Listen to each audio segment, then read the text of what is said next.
Guys, what is up? Wanted to put this video out there to support the post that I sent earlier today. And it's basically stating the major differences of today's market versus the market in 2007 and 8 that led to the housing crisis during the Great Recession. So there are four major differences that we can see now that are not the case of what happened in 2007-8, where the cause of the recession was the housing industry and irresponsible lending. So now we've got families that have larger sums of equity in their homes across the country. Half of the homes have over 50% equity in them. There's a shortage of inventory right now. We're seeing it a little bit in Miami, but across the United States, it's becoming a major issue. So housing inventory is definitely low.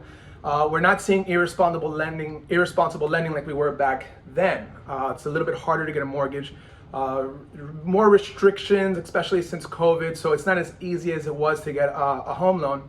And then the home pricing, the appreciation is not really out of control. It's always been steady.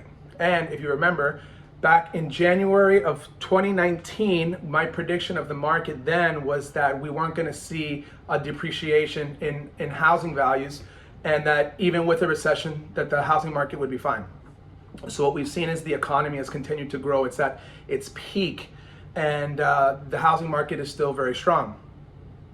If we do see a change in the presidential seat, I think we might see some volatility in the economy, especially in the stock market. And a lot of these investors who are going to be wary and nervous are going to pull out of the stock market, and they're going to look into real estate. So I don't see any signs that's going to show that our housing industry is going to slow down. As a matter of fact, I think it's going to accelerate over the next 12 months. What I can tell you is that in the last 30 days, things started to open up, and our team had its worst 30 days of closings in its history. But at the same time, we had the highest pending sales at the same time in our history. So you could see that the lack of closings was because we were shut down for 2 weeks, but as soon as we started opening up, we started having some records out there. So housing market is definitely strong. It's a great time to sell. If you're looking to buy, you got to get aggressive. And again, I've told you before where to find those deals. If you guys have any questions, if you're a seller out there and you want to find out what you can get for your home, please go ahead and give us a call. Same thing for buyers. We'll show you how to get aggressive and how to make the right offers in this market, and have you get away with it with a really nice home for you and your family. Any questions, go ahead and give me a call or send me a DM. We'll talk to you later.